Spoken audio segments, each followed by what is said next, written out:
Olá, tudo bem? Estamos mais uma vez com uma entrevista da Associação de Engenheiros e Arquitetos da nossa região de Pato Branco. Hoje, feliz com a presença do nosso arquiteto Derli Fischer, que vai comentar um pouquinho sobre essa profissão, sobre a inserção nos desenhos das paisagens das cidades.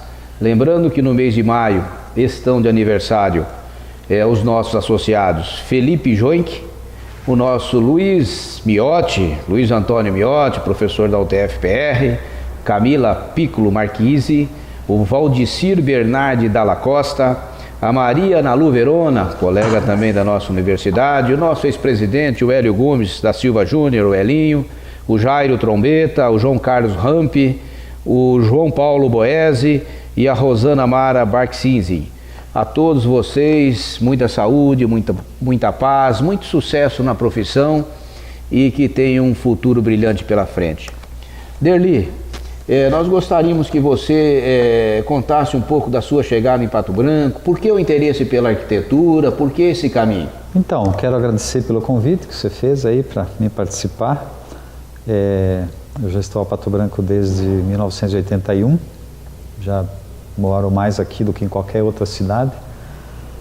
Fui um dos fundadores da nossa associação, né? Inclusive fui agraciado aí com uma lembrança por ser o único arquiteto ainda que está afiliado, que fundou a associação. Na realidade, eu vim para Pato Branco porque eu sou nascido em São Lourenço do Oeste e naquela época eu fiz um concurso para implantar um plano diretor na cidade de Guaíra, através da FAMEPAR, e acabei não passando, quem passou até foi um professor meu, mas daí eles convidaram algumas pessoas que tinham feito esse concurso para participar da implantação de uns escritórios no interior.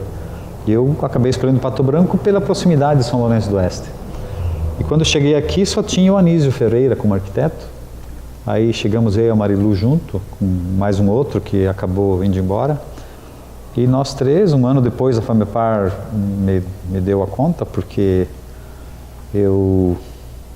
era uma coisa política, né, e tal, aí eu acabei... E para mim, assim, eu sempre digo que tem coisas que, é claro que na época foi uma coisa meio chata, mas depois eu agradeci porque você, como arquiteto, a pessoa que entrou no meu lugar até hoje é funcionário público, né, e a gente sabe que daí você não tem como fazer um trabalho dentro daquilo que você gostaria, porque é claro que você como autônomo é muito melhor.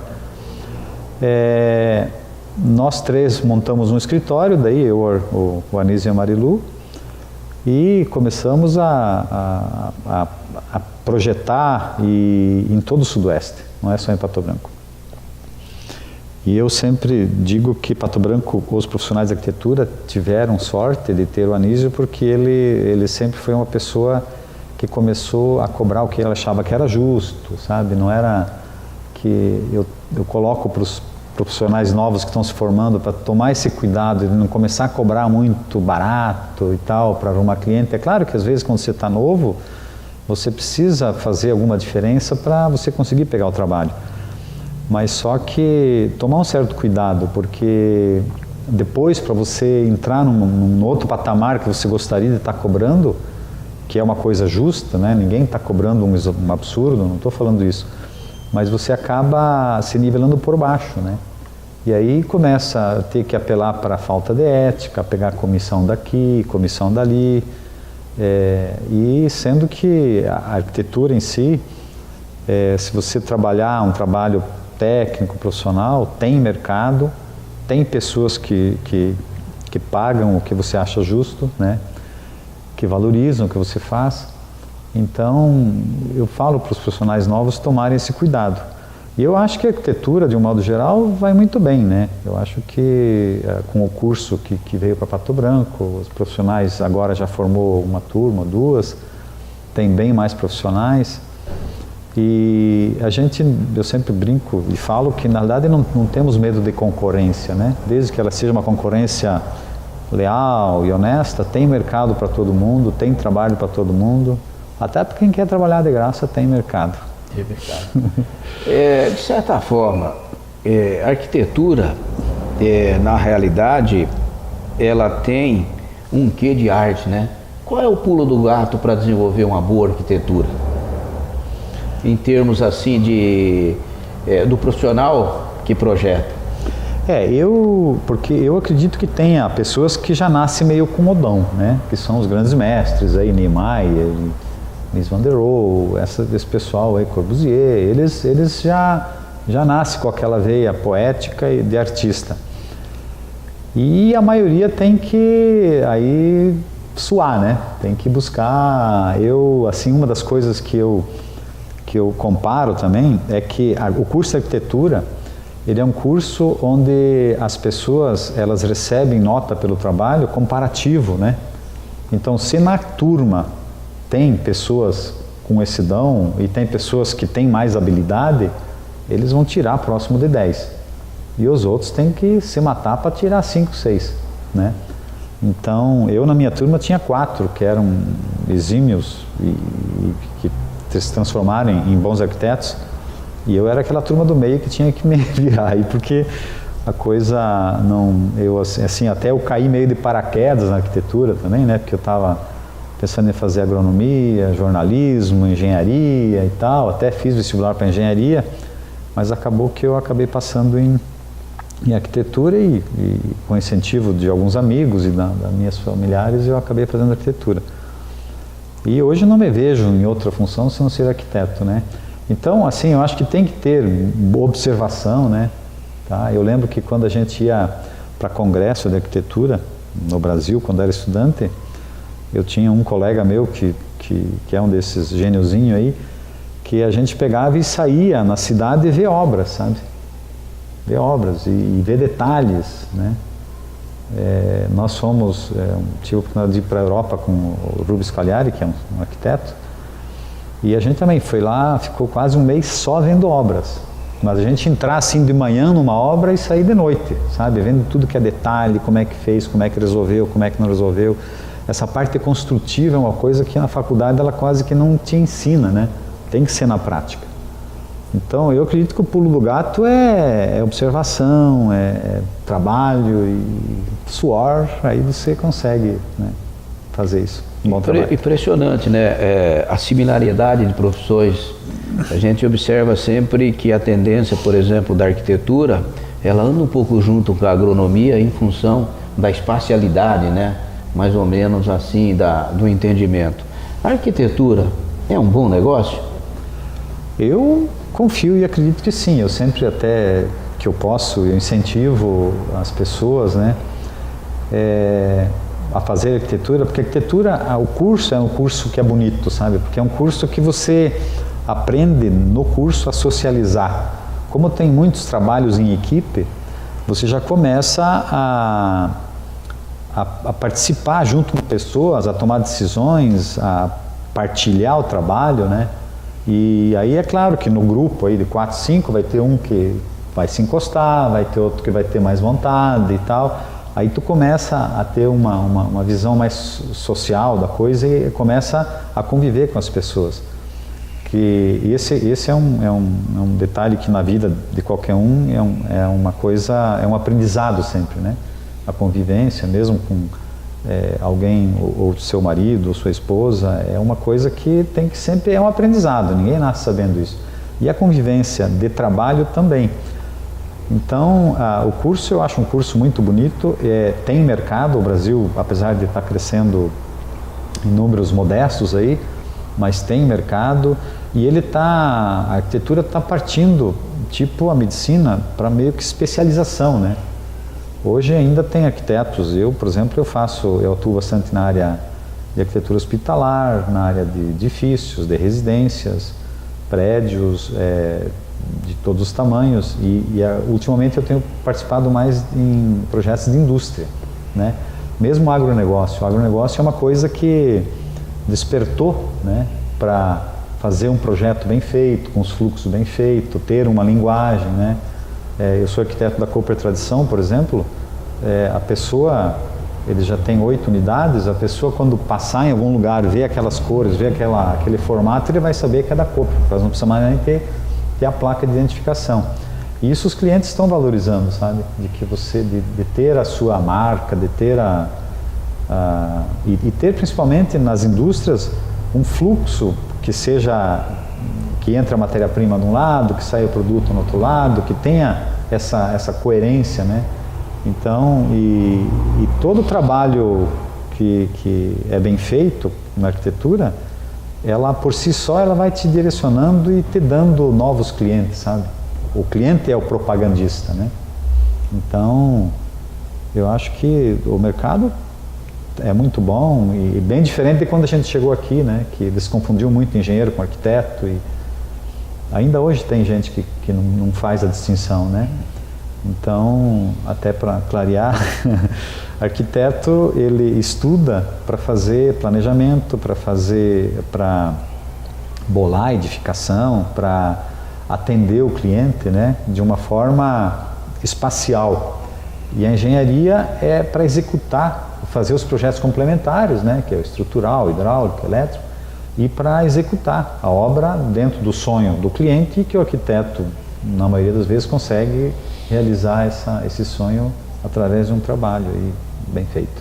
É que, na realidade, a transposição, por exemplo, do conceito de ambiência para residência, que você conseguiu transportar para o ambiente industrial.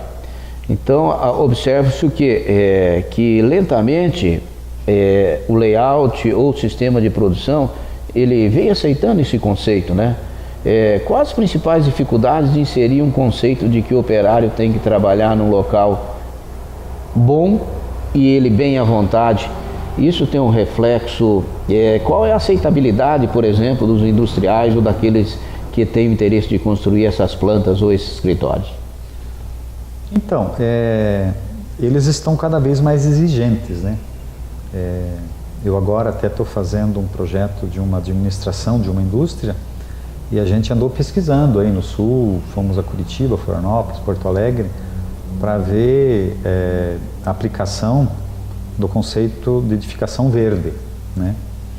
Porque ela é uma coisa que está aos poucos, né, entrando na mente das pessoas aí, dessa necessidade. Então, na indústria a mesma coisa. A gente tenta sempre mostrar para os clientes que o funcionário, tendo um ambiente salubre, né, tendo um ambiente mais agradável, ele produz mais, né? Aquela coisa de pôr o funcionário fechado, sabe, não ter janela, porque senão vai dispersar a atenção, tal, isso já está mudando, né? Eu fiz uma indústria agora para ter confecções lá para Capanema que tem um bosque ao lado do terreno e a gente deixou todo uns vidrões abertos assim, onde o funcionário vai estar trabalhando, mas vai estar tendo aquela visão de uma coisa verde, né? Uma coisa mais humana, tal.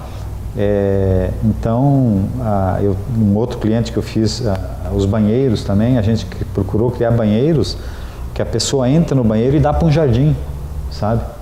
Eu acho que isso faz com que, primeiro, que o funcionário ele não se sinta assim tão seguro para ficar fazendo alguma depredando, né, o espaço e tal, ou pichando, que é muito comum em banheiros, porque ele não está no ambiente fechado, ele está no ambiente que está mais aberto, né? E isso, o resultado, depois comprovou que realmente ele se sente melhor, cuida mais da higienização do ambiente, né? E dentro da indústria mesmo, usar algumas cores para que motive as pessoas e tal.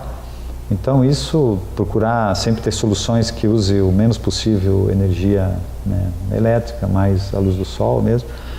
Eu percebo que está se aceitando isso, sabe? E está se buscando profissionais nessa linha, né, que resolvam esses problemas, porque na realidade o industrial, até pouco tempo atrás, quando começava, ele começava pequeno e ampliando, e aí vira aquela massa ali que não tem muita saída, né? Então a gente até desmanchar às vezes alguma coisa, criar postos de iluminação e ventilação dentro da indústria, eu acho que, e os resultados que vêm, eles comentam entre eles e eles começam a procurar mais essa coisa, né? Estamos entrevistando hoje o arquiteto Derli Fischer. Todas as outras entrevistas você pode consultar o site da área PB. E lembrando, 12 de dezembro, o primeiro baile de engenheiros e arquitetos da nossa região. Vamos procurar a associação e vamos nos informar desse procedimento. A Zancanaro Terraplanagem é especializada em serviços de terraplanagem residencial, industrial e construção de açudes e lagos. Profissionais qualificados prestando serviços diferenciados, como locação de equipamentos e pavimentação asfáltica para loteamentos, estradas e rodovias. Precisando, chame a Zancanaro Terraplanagem, Rua José Leonardi 225, bairro Aeroporto. Fone 3224-1715. Um país é feito de caminhos, por onde circulam a economia, o progresso e o desenvolvimento. Mais do que isso, caminhos onde circulam pessoas, a passeio, a trabalho, sem pressa ou com urgência, levando consigo suas histórias, seus sonhos, esperanças e lutas.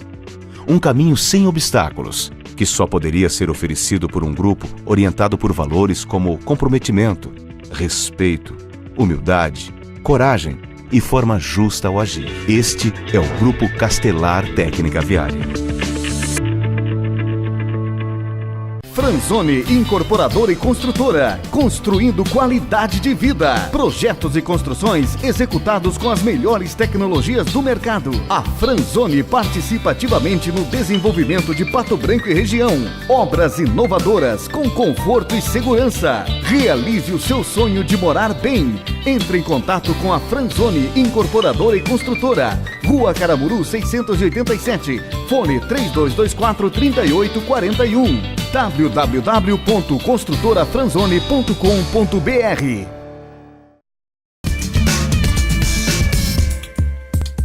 Estamos voltando novamente, agradecemos a tua atenção na entrevista então com o arquiteto Derli Fischer. Arquiteto Derli, você, em um determinado momento, você entrou um pouquinho na relação do sonho daquele que contrata a obra e o trabalho do arquiteto para tentar ajustar esse sonho à sua visão, à sua mobilidade com relação aos conceitos.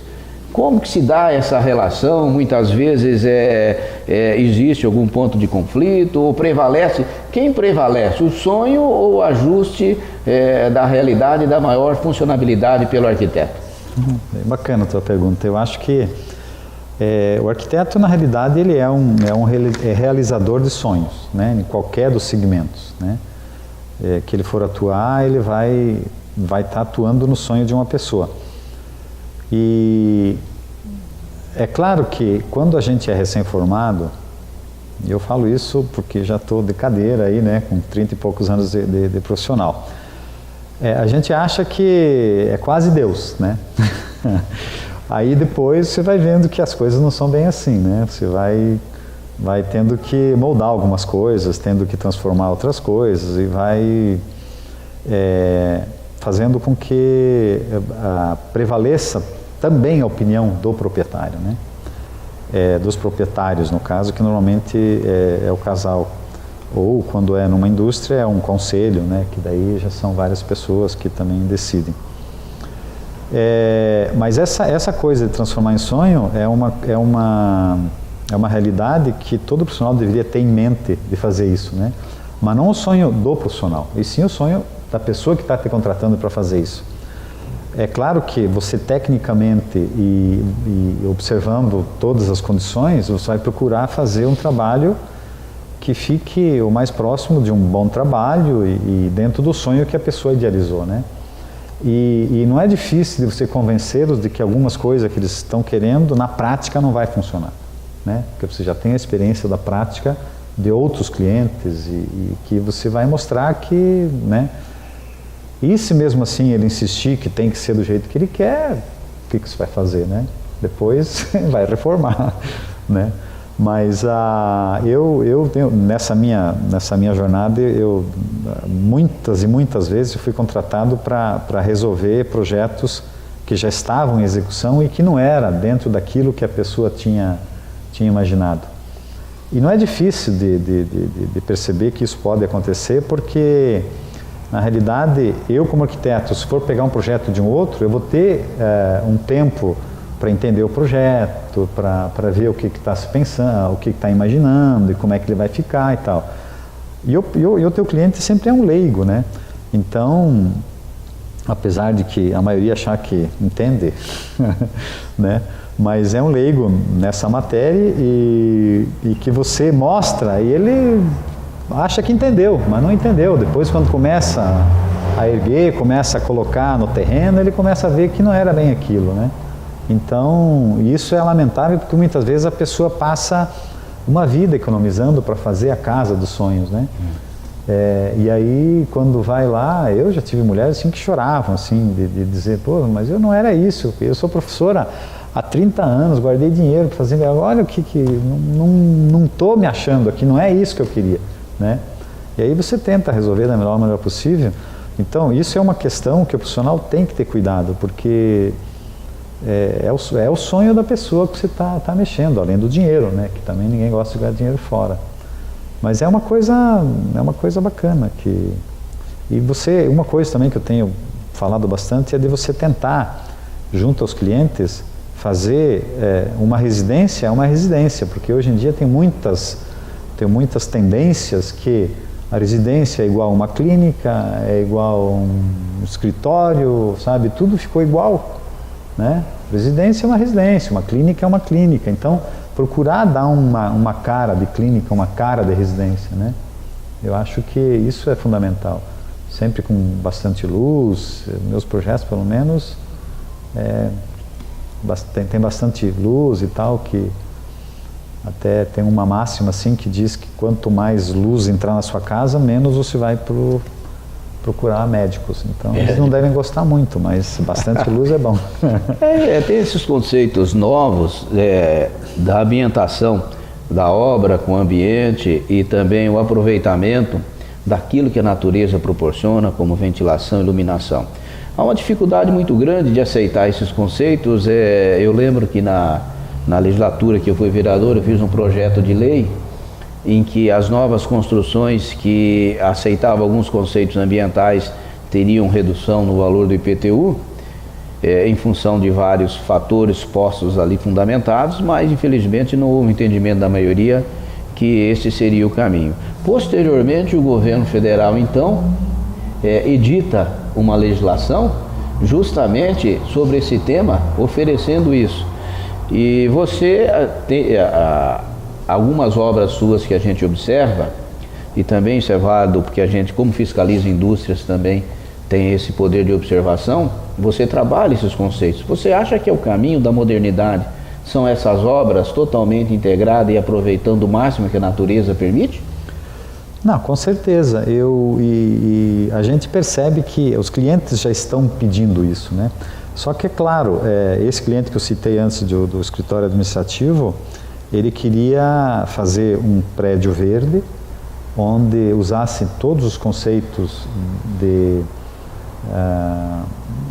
economia, de água, energia, né, iluminação, você ter o máximo possível usando os recursos naturais. E queria inclusive referendar isso, né, que ela seria referendada como uma obra verde.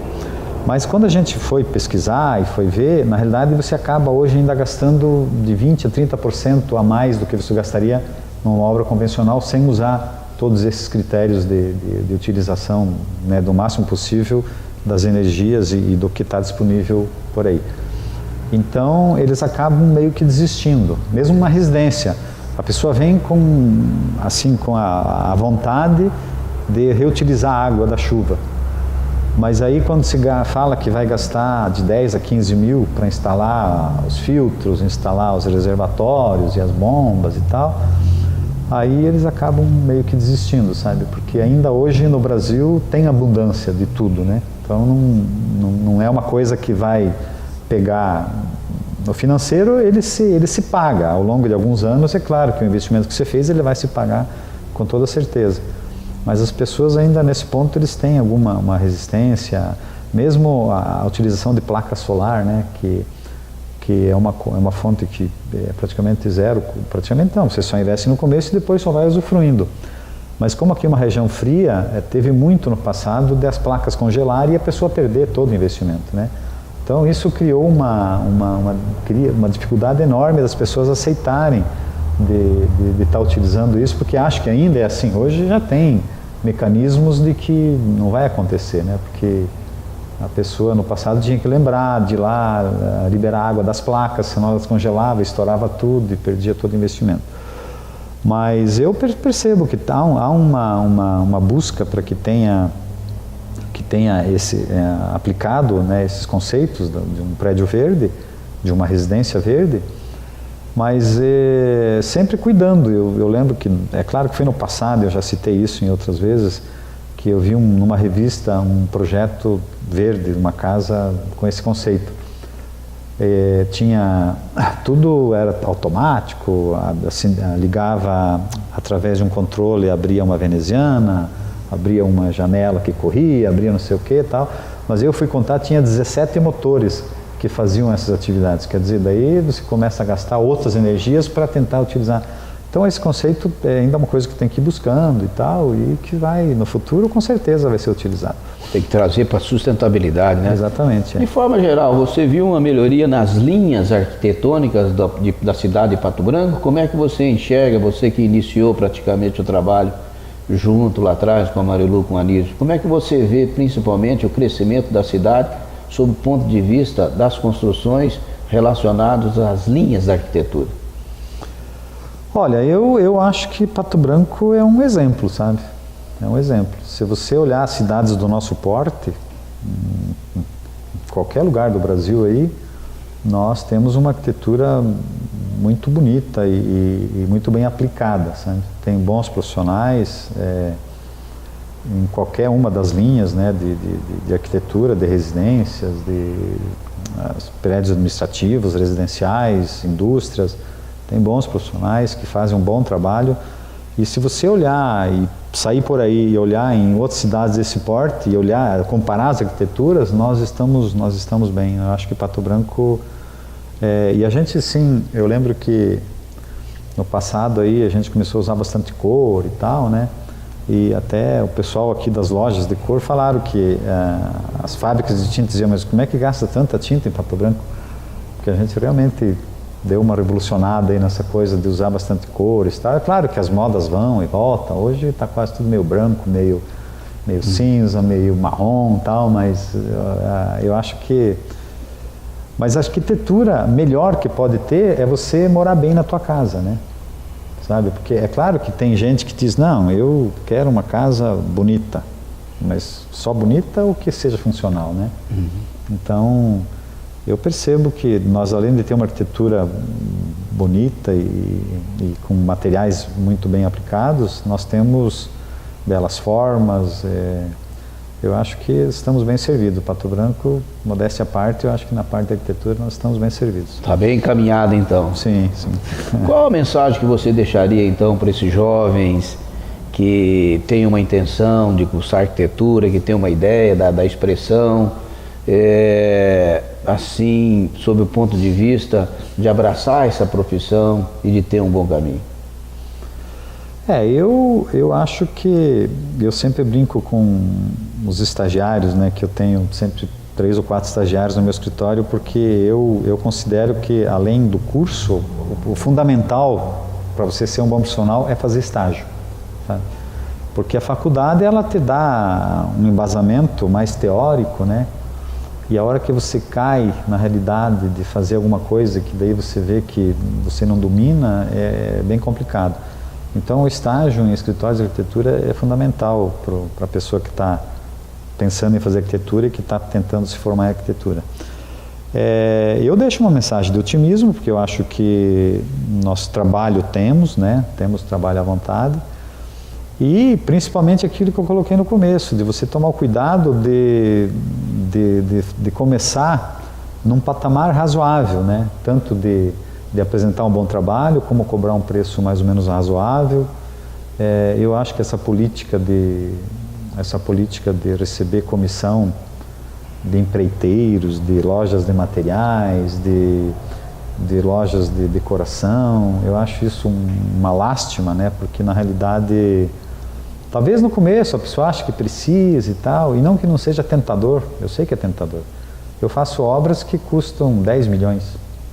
Imagina se eu pegasse aí uma porcentagem, sabe? É tentador, e todos oferecem. É uma questão de você aceitar ou não. Mas eu estou em Pato Branco há 32 anos, eu nunca tive um dia sem trabalho, né?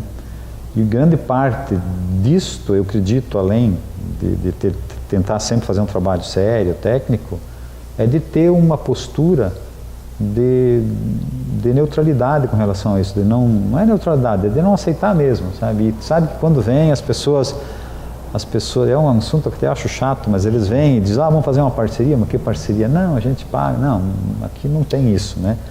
E aí o cara fica, pô, mas será que é só comigo? Não, não tem com ninguém. A princípio nós aqui... Por quê? Porque daí eu acredito que, de alguma maneira, você é recompensado com bons clientes, né? Com bastante trabalho, sabe? E com a consciência tranquila, que é fundamental.